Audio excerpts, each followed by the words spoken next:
Nagsimula na ang deliberasyon ng House Appropriations Committee sa proposed 7.2 trillion pesos na national budget para sa 2027.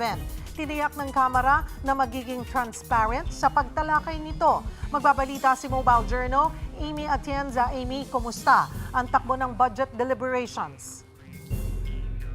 Cheryl, kasama ang Development Budget Coordination Committee ay binahagi ng Department of Budget and Management ang regional allocation ng proposed 2027 national budget na 7.2 trillion pesos.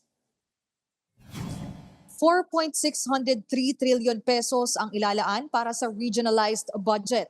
Tinutukoy dito ang mga proyekto, aktibidad at programa sa iba't ibang rehiyon, probinsya at bayan sa bansa.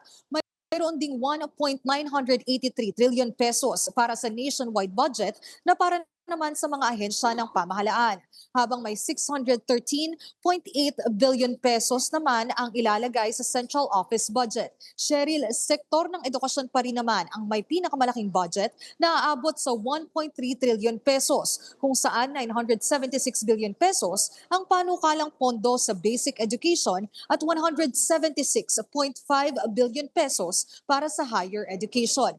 Kasabay niyan, nakikita ng Bangko Sentral ng Pilipinas ang mas magandang paglago ng ekonomiya sa susunod na taon.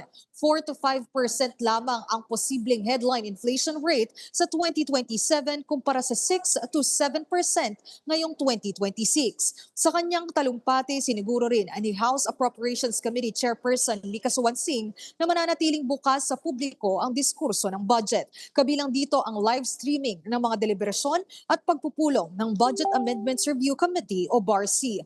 Mayroon ding inaasahang People's Budget Review upang mas matalakay ang mga nais pang pagtibayin ng mga Pilipino. Imbitado rito ang civil society at people's organization.